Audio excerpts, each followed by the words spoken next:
сейчас и хочу, наверное, рассказать историю про человека, который мог бы смело стать героем рассказа Чехова, если бы он жил в наши дни. Он из Пермского края, из поселка Добрянка, где живет со своей мамой. Его зовут Влад Кудряшов.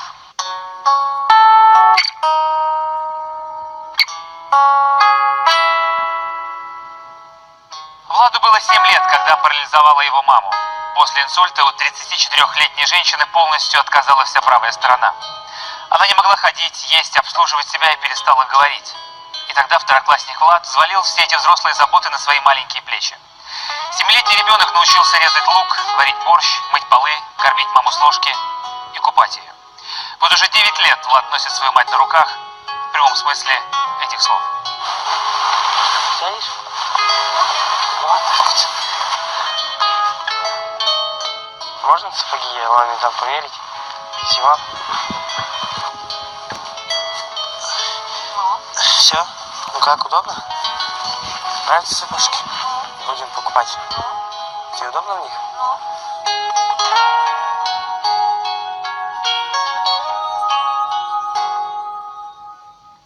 У нас просто папа, когда начал пить, денег в доме как бы не стало. Вот мама и на рынке работала, ну, подрабатывала как могла там, где можно там. Вот. И все равно в этот момент она как-то... Я на работу с ней иногда ходил.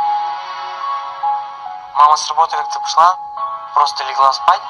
Ну, вот она долго спала, она только потом ночью проснулась.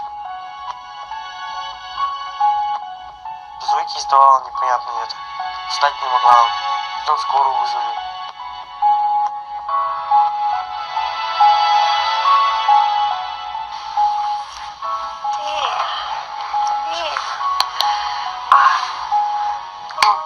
Все хорошо.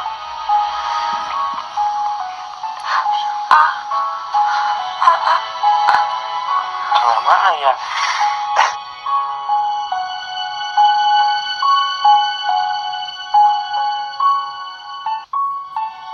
После того, как Татьяну парализовала, 7-летнего Влада должны были отдать на воспитание в детдом. Отец мальчика умер, и тогда в судьбу ребенка вмешалась совершенно чужая женщина, соседка Наталья. Она оформила опеку над 7-летним Владом. У меня же маленький хвостик. Маленький сыночка, бегал все время за мамой. Даже когда я маленький еще был, лет 5, так вот, никогда маму никого не отпускал, всегда за ней. Но вот сейчас так же. И всегда так будет, да. Тут мать и сын в деревянном бараке послевоенной постройки. Водопровода и канализации здесь никогда не было. Каждый день Влад ходит ездой, колет дрова и топит печь. Вот тут туалет деревянный, с той стороны правой райки. Но они уже покосились вот сильно. Это я сегодня по истории писал. Вот это тоже на 3 написал, а тут не справился.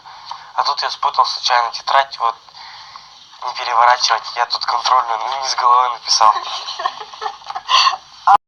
Случайно получилось.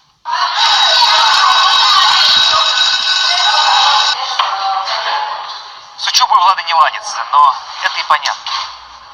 Он уроки пропускает, это первый урок. Потому что нужно дома все приготовить, печку затопить в зимний период, за мамой посмотреть, а потом уже идти в школу. Учеба-то дается ему сложновато. Владу 16. Недавно он встретил свою первую любовь, отличницу из его же школы, Настю. Я вообще сначала вообще нервничал, ну, побаивался к ней немножко, как там, ну, первые отношения с Настей. Это все так серьезно, втянуло меня сильно.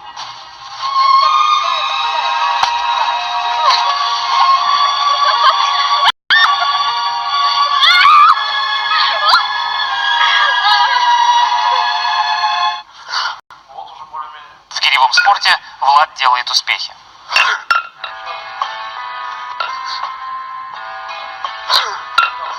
Владислав у меня один как бы из первых, да, действительно, и как бы это занимался добросовестно, я думаю, он принесет в копилку секции, ну, за первое место медаль. Это вот мои последние соревнования, на которых я был. Третье место. Длинный цикл. Мы проходили. Вот. Это в памяти Ивана Добрынина, город Дугбаха. Место.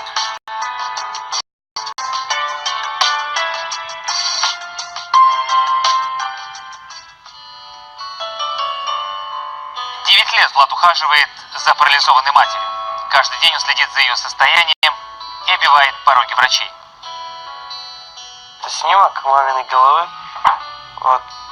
С помощью этого снимка вот, дали маме заключение в город Москву, маму лечить, что Бурденко. Мы съездить не можем, поскольку у нас нет возможности такой.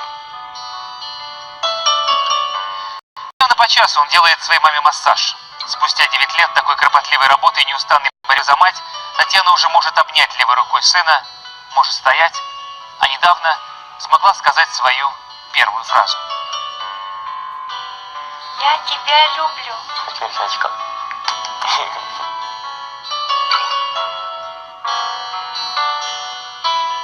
О чем мечтает этот парень в 16 лет? Совсем не о том, о чем мечтают все его ровесники. Но все-таки у меня есть надежда, когда, может, мама хотя бы говорить станет лучше. Я на маму смотрю, как-то мне больно самому становится.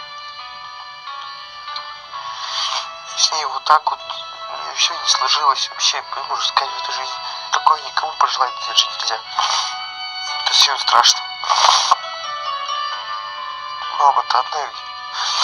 Такое ведь больше никогда не будет. Я был глуп, а может был слишком мал. И не все этой жизни я понимал. Но осенью, летом, зимой и весной, мама, я всегда буду с тобой. Извини, как-то странно звучит. Я говорю, а голос дрожит.